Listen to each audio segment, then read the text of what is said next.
LT grade biology classes की series में अनावृत बीजी अथवा जिम्नोस्पर्म पर मोस्ट इंपॉर्टेंट एमसीक्यू लेकर के आए, बहुत ही ज्यादा इंपॉर्टेंट है। चलिए शुरू करते हैं। पहला एमसीक्यू है, पहला क्वेश्चन है, पादप जगत में सबसे बड़े शुक्राणु पाए जाते हैं? पाइनस में, डलबर्जिया में, साइकस में, सिकुआ में। पादप जगत में सबसे बड़े शुक्राणु या फिर नर युग्मक किसमें पाए जाते हैं? यदि आप लोगों ने अभी तक वीडियो को लाइक ना किया हो तो जल्दी से लाइक कर दीजिए और अपने सभी दोस्तों में शेयर भी कर दीजिए ताकि ज्यादा से ज्यादा लोग जुड़ सके। फिलहाल इसका आंसर सही होगा सी, साइकस में पाए जाते हैं। पादप जगत में सबसे बड़े शुक्राणु या नर युग्मक साइकस में पाए जाते हैं। आपको बता दें कि साइकस एक जिम्नोस्पर्म है या अनावृत बीजी पौधा है और इसके नर युग्मक या शुक्राणु पादप जगत में सबसे बड़े होते हैं और ये बहुकशाभिकीय होते हैं या मल्टीसिलिएटेड होते हैं, यानी इनमें गति के लिए कई कशाभिकाएं पाई जाती हैं, कई फ्लैजिला पाए जाते हैं। और इसमें जो पहला ऑप्शन है पाइनस, तो पाइनस के नर युग्मक छोटे और गैर गतिशील होते हैं, यानी जो पाइनस में शुक्राणु पाए जाते हैं वो छोटे छोटे होते हैं और नॉन मोटाइल होते हैं। जो डलबर्जिया है, बी वाला ऑप्शन, तो यह एक आवृत बीजी है। डलबर्जिया शिशु एक एंजियोस्पर्म है जिनके शुक्राणु बहुत छोटे और गैर गतिशील होते हैं, नॉन मोटाइल होते हैं। और जो सिकुआ है यह भी जिम्नोस्पर्म है लेकिन इसके शुक्राणु साइकस जितने बड़े नहीं होते हैं। नेक्स्ट क्वेश्चन है, पाइनस में बीजांड का वह भाग जो गुर बीजाणु मात्र कोशा को अगुणित गुर बीजाणु में बदल देता है कहलाता है? क्या कहलाएगा? सोचिए और बताइए कि कौन सा ऑप्शन सही हो सकता है। बीजांडकाय, भ्रूण, गैमेटेंजिया, गैमेटोफोर, क्या कहलाएगा? वीडियो को लाइक ना किया हो तो जल्दी से लाइक भी कर दीजिए क्योंकि लाइक का कोई भी पैसा नहीं कटता है, एकदम फ्री होता है। और अपने दोस्तों में शेयर ना किया हो तो शेयर भी कर दीजिए। फिलहाल इसका आंसर सही होगा पहला, बीजांडकाय या न्यूक्लियस। आपको बता दें कि बीजांडकाय बीजांड का मुख्य शरीर होता है जो गुर बीजाणु मात्र कोशिका अथवा कह लीजिए कि मेगास्पोर मदर सेल को घेरता है। इसमें जो भ्रूण है यह निषेचन के बाद बनता है। जो बी वाला ऑप्शन है भ्रूण, यह निषेचन के बाद बनता है। और इसमें से जो गैमेटोफाइट है यह अगुणित संरचना है। जो गैमेटेंजिया है यह अगुणित संरचना है और ये गुर बीजाणु से विकसित होता है। और जो गैमेटोफोर है यह संरचना आमतौर पर मॉस जैसे ब्रायोफाइट्स में पाई जाती है। नेक्स्ट क्वेश्चन है, पाइनस का मादा शंकु किसके समकक्ष माना जाता है? चार ऑप्शन आपके सामने दिए गए हैं, बौनी शाखा के, असीमित वृद्धि की शाखा के, नीडल्स के, सल्क पत्तियों के। पाइनस का मादा शंकु किसके समकक्ष माना जाता है? सोचिए और बताइए कि कौन सा आंसर सही हो सकता है। तब तक आप सभी लोग वीडियो को लाइक भी करते रहिए और अपने सभी दोस्तों में शेयर भी करते रहिए। फिलहाल इसका आंसर सही होगा बी, असीमित वृद्धि की शाखा के। असीमित वृद्धि की शाखा के बता दें कि पाइनस का मादा शंकु जो है एक लंबी रूपांतरित शाखा मानी जाती है या असीमित वृद्धि वाली शाखा मानी जाती है। इसमें मुख्य अक्ष होता है या एक्सिस होता है जिस पर कई शंकु सल्क या बीजांडधर सल्क सर्पिल के रूप में व्यवस्थित होते हैं, यानी कि कई कोन स्केल जो होते हैं वो सर्पिल रूप में व्यवस्थित होते हैं। और यह व्यवस्था एक शाखा की व्यवस्था के समान होती है जो असीमित रूप से बढ़ती रहती है। नेक्स्ट क्वेश्चन है, पाइनस की नीडिल में अधस्थ त्वचा की दृढ़ोतक सहायता करती है? सोचिए और बताइए कि कौन सा आंसर सही होगा। पाइनस की नीडिल में अधस्थ त्वचा की दृढ़ोतक सहायता करती है वाष्पोत्सर्जन रोकने में, यांत्रिक आधार में, प्रकाश संश्लेषण में, कोशिका की अवशेषी सतह बढ़ाने में। कौन सा आंसर सही होगा? इसमें से चार ऑप्शन आपके सामने दिए गए हैं, सोचिए और बताइए। आंसर सही होगा इसमें से बी, यांत्रिक आधार में। आपको बता दें पाइनस की नीडिल यानी पाइनस की पत्तियां अंडाकार होती हैं और इनमें जल की हानि को रोकने के लिए कई अनुकूलन होते हैं। नेक्स्ट क्वेश्चन है, निम्न में से कौन सा पाइनस युग्मकोद्भिद को दर्शाता है? लघु बीजाणु एवं गुर बीजाणु, युग्मनज, लघु बीजाणु एवं गुर बीजाणु, नर एवं मादा शंकु। देखिए इसमें ए और सी जो ऑप्शन है वो दोनों एक ही दे दिए हैं, थोड़ा सा टाइपिंग में गलती हुई है। निम्न में से कौन पाइनस उद्भिद को दर्शाता है?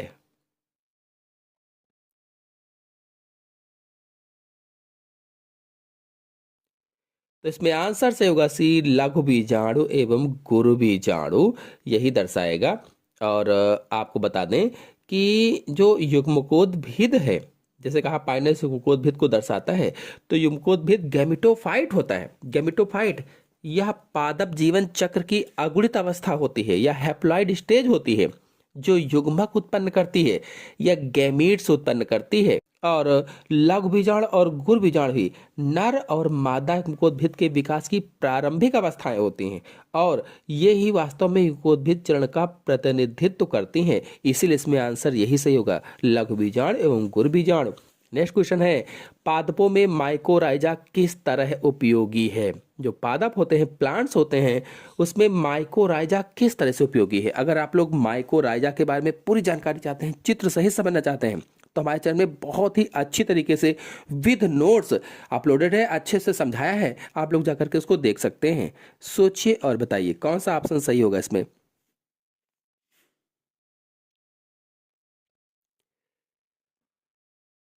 तो ऑप्शन सही होगा इसमें से बी, मृदा द्वारा भोजन के अवशोषण को बढ़ाने में। जो पादप होते हैं उनमें माइकोराइजा किस तरह से उपयोगी है? तो मिट्टी के द्वारा, मृदा के द्वारा भोजन के अवशोषण को बढ़ाने में। बता दें कि माइकोराइजा उच्च पौधों की जड़ों और कवक के बीच एक सहजीवी संबंध होता है, सिम्बायोटिक एसोसिएशन होता है। और जो कवक के हाइफे हैं, जड़ की सतह क्षेत्र को कई गुना बढ़ा देते हैं, जिससे यह पौधों के लिए जल और आवश्यक पोषक तत्वों के अवशोषण को प्रभावी ढंग से बढ़ाता रहता है। इसके बदले में जो पौधा होता है वो कवक को प्रकाश संश्लेषण से बने जो शर्करा होते हैं, यानी जो भोजन होता है, वो प्रदान करता रहता है। इस तरह से दोनों एक दूसरे की हेल्प करते हैं, तो सहजीवी संबंध हो गया या सिम्बायोटिक रिलेशन हो गया। तो इसमें आंसर यही सही हो जाएगा। नेक्स्ट क्वेश्चन है, एक आवृत बीजी एक अनावृत बीजी से किसकी अनुपस्थिति में भिन्न होता है? संवहनोतक, अंडाशय, बीज, नग्न बीजाणु किसकी अनुपस्थिति में भिन्न होता है कहा गया है? उपस्थिति नहीं, अनुपस्थिति। सोचिए और बताइए कि कौन सा आंसर सही हो सकता है।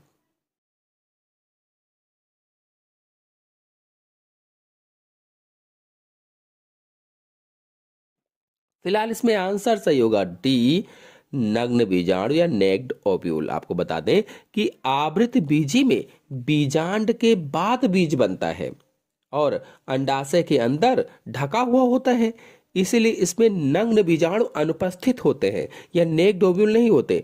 और जो अनावृत बीजी होते हैं, यानी जो जिम्नोस्पर्म होते हैं, इनमें बीजांड जो होता है नग्न होते हैं, यानी वे किसी भी अंडाशय की दीवार से घिरे नहीं होते हैं।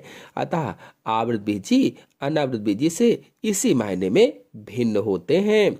नेक्स्ट क्वेश्चन है, अनावृत बीजी के लक्षण हैं। चार ऑप्शन आपके सामने दिए गए हैं, कौन सा इसमें से अनावृत बीजी का लक्षण होगा? सोचिए और बताइए कि कौन सा आंसर इसमें सही होगा। आंसर सही होगा इसमें से पहला, नग्न बीज। आपको बता दें कि अनावृत बीज जो होते हैं, यानी इस समूह के पौधे का सबसे विशिष्ट लक्षण है कि उनके बीज नग्न होते हैं, नेक्ड होते हैं। इसका अर्थ यह है कि बीज अंडाशय की भित्ति से ढके नहीं होते हैं और इसीलिए फल के अंदर संलग्न नहीं होते हैं। ये सीधे बीजांडधर सल्कों पर उपस्थित होते हैं, बीजांडधर सल्कों पर। नेक्स्ट क्वेश्चन है, पाइनस में किस प्रकार का परागण पाया जाता है?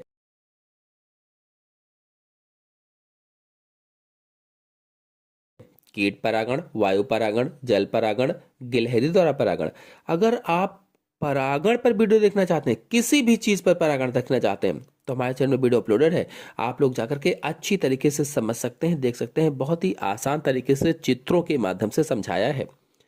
तो प्रश्न पूछा गया है कि पाइनस में किस प्रकार का परागण पाया जाता है? तो आंसर सही होगा इसमें से बी, वायु परागण पाया जाता है, विंड पॉलिनेशन पाया जाता है। बता दें कि पाइनस एक अनावृत बीजी पौधा है, यह जिम्नोस्पर्म है, कई बार आपको बताया भी है। और अनावृत बीजी में विशेष रूप से अगर पाइनस को देखा जाए तो पाइनस में परागकण हल्के होते हैं और इनमें दो पंख नुमा संरचनाएं होती हैं और उन्हें हवा में लंबी दूरी तक लाने में मदद करती हैं। जो पंखनुमा संरचनाएं हैं वे परागकणों को हवा में दूर तक लाने में मदद करती हैं। इस प्रकार के परागण को एनिमोफिली या वायु परागण कहा जाता है, यानी वायु परागण को एनिमोफिली भी कहा जाता है। नेक्स्ट क्वेश्चन है, पाइनस की निडिल में विभज्योतक होता है।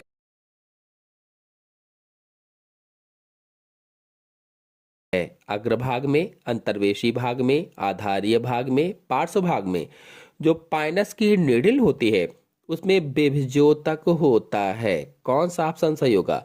यदि आप लोगों ने अभी तक वीडियो को लाइक ना किया हो तो लाइक जरूर कर दीजिए और अपने सभी दोस्तों में शेयर कर दीजिए ताकि ज़्यादा से ज़्यादा लोग जुड़ सके। और लाइक कर दीजिए क्योंकि लाइक करने का कोई भी पैसा नहीं करता, एकदम फ्री होता है और आपका कोई इसमें नुकसान भी नहीं है। फिलहाल इसमें आंसर सही होगा सी, आधारीय भाग में। पाइनस की निडिल में विभज्योतक होगा कहाँ? तो आधारीय भाग में। यानी पाइनस की पत्तियां सुई के समान होती हैं, सुई की जैसी, और इन पत्तियों में विकास और वृद्धि मुख्य रूप से उनके आधार पर मौजूद आधारी या अंतर्वेशी विभज्योतक के कारण होती है।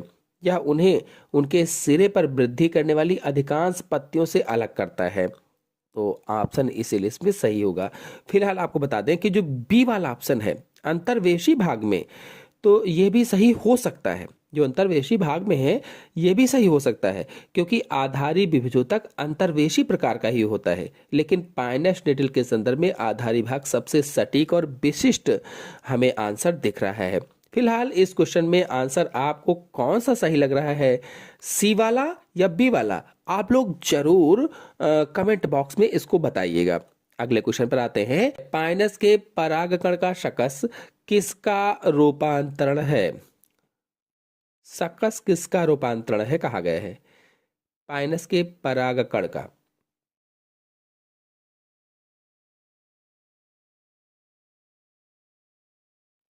सोचिए और बताइए। इंटाइन का, एक्साइन का, ट्यूब कोशिकाओं का, पेराइन का? कौन सा आंसर सही होगा? वीडियो को लाइक जरूर कीजिए, अपने सभी दोस्तों में शेयर भी कीजिए। फिलहाल इसमें आंसर सही होगा बी, एक्साइन का होता है, एक्साइन का।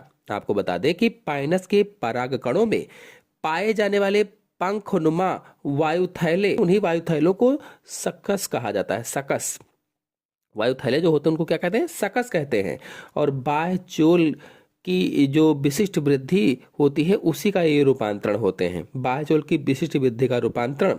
और ये थैले पराग कणों को हल्का बनाते हैं और वायु परागण में सहायता करते हैं, सहायता। नेक्स्ट क्वेश्चन है, पाइनस का युगोद्भिद शुष्कंग से सुरक्षित रहता है क्योंकि यह रहता है? कौन सा ऑप्शन सही होगा? सोचिए और बताइए।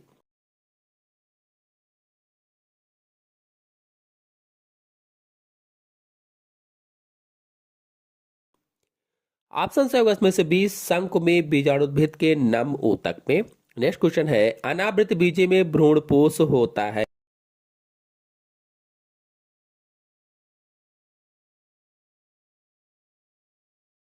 आगुणित, द्विगुणित, त्रिगुणित, इनमें से कोई नहीं। कौन सा आंसर सही हो सकता है? सोचिए और बताइए। जो अनावृत बीजी होते हैं, जो जिम्नोस्पर्म होते हैं, उनमें भ्रूणपोष होता है। भ्रूणपोष बोले तो इंडोस्पर्म। कौन सा आंसर सही होगा? Haploid, diploid, triploid? आंसर सही होगा इसमें से पहला, अगुणित होता है या हैप्लॉइड होता है। भ्रूणपोष निषेचन से पहले विकसित होता है, निषेचन से पहले। और यह सीधे मादा युग्मकोद्भिद या फीमेल गैमेटोफाइट का प्रतिनिधित्व करता है, इसीलिए यह अगुणित होता है। और जो आवृत बीजी होते हैं, आवृत बीजी में भ्रूणपोष त्रिसंलयन के परिणाम स्वरूप निषेचन के बाद बनता है, इसीलिए उसमें त्रिगुणित होता है, त्रिगुणित या 3n होता है। नेक्स्ट क्वेश्चन है, पाइनस प्रदर्शित करता है। पाइनस क्या प्रदर्शित करता है?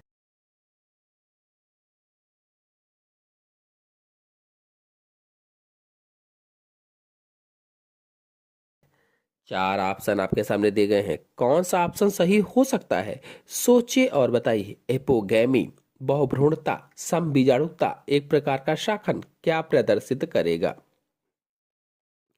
कौन सा आंसर सही होगा? आंसर सही होगा इसमें से बी, बहुभ्रूणता या पॉली एम्ब्रियोनी प्रदर्शित करता है। आपको बता दें कि बहुभ्रूणता का अर्थ है एक बीजांड के अंदर एक से अधिक भ्रूणों का विकास। जब एक बीजांड के अंदर एक से अधिक भ्रूण बनते हैं तो उसे ही पॉली एम्ब्रियोनी या बहुभ्रूणता कहते हैं। अगर आप लोग बहुभ्रूणता पर वीडियो देखना चाहते हैं तो हमारे चैनल में जाकर के देख सकते हैं, चित्र सहित आसान भाषा में समझाया हुआ है। फिलहाल आपको बता दें कि पाइनस में यह एक सामान्य विशेषता होती है, सामान्य विशेषता, जहां एक से अधिक आर्किगोनिया निषेचित हो जाते हैं और कभी कभी एक ही युग्मनज से कई भ्रूण भी विकसित हो जाते हैं, जिसे दरार बहुभ्रूणता कहते हैं या क्लीवेज पॉलीएम्ब्रियनी कहा जाता है। नेक्स्ट क्वेश्चन है साफ नेक्स्ट क्वेश्चन है सल्फर सावर का संबंध होता है मॉस से, सिलेजनेला से, फर्न से, पाइनस से। सल्फर सावर का संबंध किससे होता है? Sulphur shower is related to,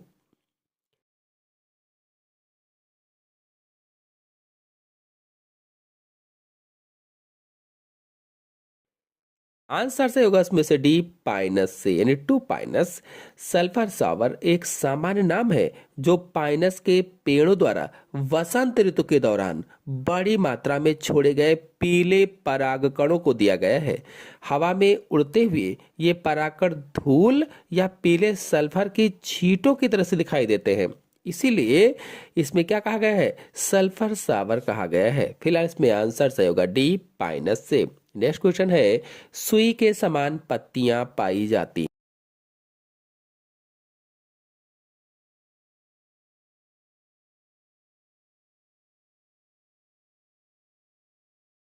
हैं। अब तक आप लोग जान गए होंगे कि needle like leaves are found in, किसमें होगा? इन पाइनस, पाइनस में पाई जाती हैं।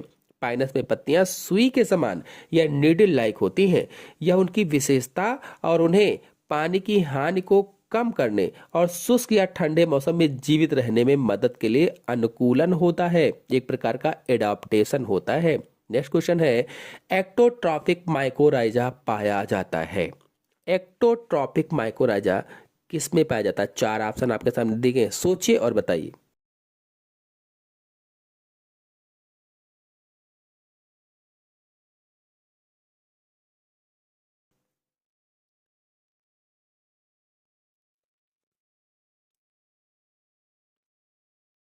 फिलहाल इसमें आंसर सही होगा सी, एक्टोट्रॉपिक माइकोराइजा पाइनस की जड़ों में पाया जाता है या पाइनस की जड़ों पर मिलता है। बता दें कि माइकोराइजा कवक और पौधों के जड़ों के बीच एक सहजीवी संबंध है, अभी एक क्वेश्चन में आपको बताया भी था। और एक्टोट्रॉपिक माइकोराइजा में कवक मुख्य रूप से जड़ की सतह के चारों तरफ और कॉर्टेक्स के बाहरी हिस्सों के बीच एक जाल सा बनाता है, जाल सा। यह संबंध पाइनस की जड़ों में बहुत आम है और पाइनस को खनिजों के अवशोषण में मदद करता है, इसलिए इसमें आंसर से होगा पाइनस की जड़ों में। नेक्स्ट क्वेश्चन है इफिडरा की कुल जातियां हैं।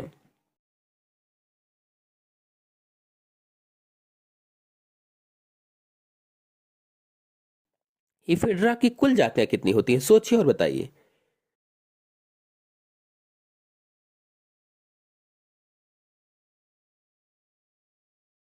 आंसर से होगा इसमें से पहला 42 होती हैं। जीनस एफिड्रा जिम्नोस्पर्म का एक समूह है। पादप डेटाबेस के अनुसार इसकी प्रजातियों की संख्या में थोड़ा बदलाव हो सकता है, लेकिन सामान्यतः इसे लगभग 42 जातियां माना जाता है। आपका क्या जवाब है? इसमें आंसर क्या सही हो सकता है? क्या 52 सही हो सकता है? आप लोग जरूर कमेंट बॉक्स में बताइएगा। नेक्स्ट क्वेश्चन है एफिड्रा का बीजाणुभेद होता है। कौन सा आंसर सही होगा? आकाष्ठे, काष्ठे, पर्वसंधि एवं संधि में अभेदित, उपरोक्त तो सभी। आंसर सही होगा इसमें से भी काष्ठीय होता है, ऊडी होता है। इफिड्रा में बीजाणुद्भिद पौधे छोटी झाड़ीनुमा और काष्ठीय प्रकृति के होते हैं। उनके तने हरे और संधि वाले होते हैं, लेकिन उनका मुख्य स्वभाव काष्ठीय होता है या ऊडी होता है, लकड़ी वाला होता है। नेक्स्ट क्वेश्चन है विषम बीजाणुता का महत्व है। कौन सा आंसर सही होगा? सोचिए और बताइए।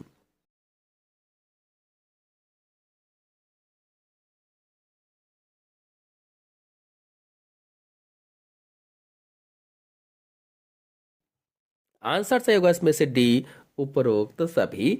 नेक्स्ट क्वेश्चन है, अनावृत बीजी के पादप में फल नहीं बनते क्योंकि, फल नहीं बनते क्योंकि, सोचिए और बताइए कौन सा आंसर सही हो सकता है।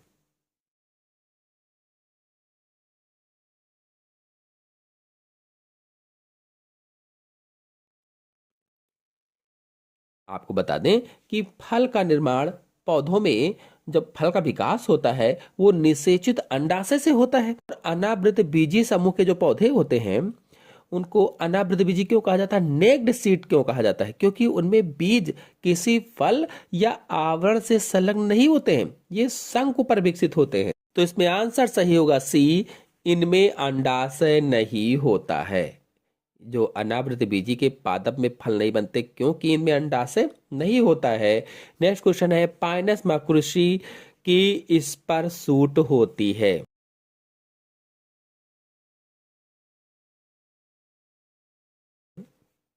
पाइनस माकुरुसी की इस पर सूट कैसी होगी।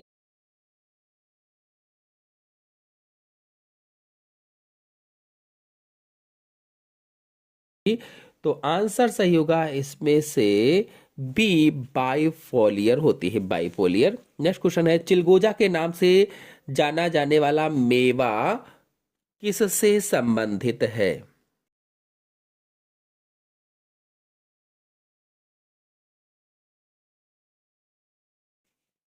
चार ऑप्शन आपके सामने देखिए, सोचिए और बताइए।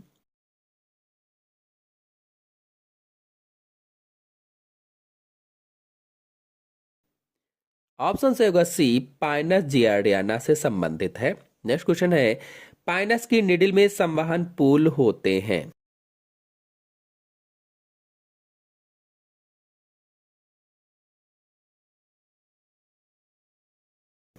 कैसे होंगे सोच कर बताइए।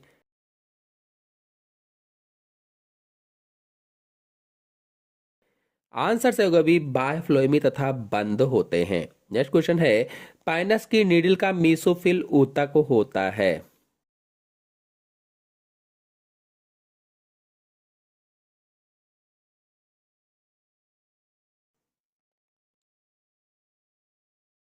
आंसर से होगा सी, स्पंजी पैरेन्काइमा का। नेक्स्ट क्वेश्चन है, रेजिन नलिकाएं सामान्यतः पाई जाती हैं। मांस में, सेलेजनेला में, साइकस में, पाइनस में, किस में पाई जाती हैं।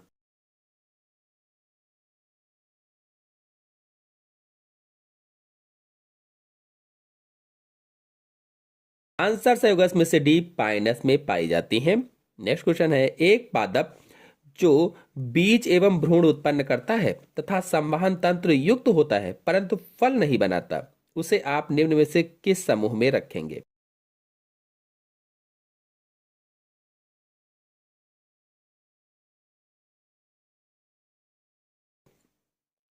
आंसर से होगा इसमें से सी, जिम्नोस्पर्म में रखेंगे। तो आज के अंक में इतना ही। अनावृत बीजी या जिम्नोस्पर्म पर आधारित सभी इंपॉर्टेंट क्वेश्चन हो गए हैं। आशा है आपको वीडियो अच्छा लगा होगा, पसंद आया होगा। पसंद आया हो तो लाइक कीजिए, अपने सभी दोस्तों में शेयर कीजिए। धन्यवाद।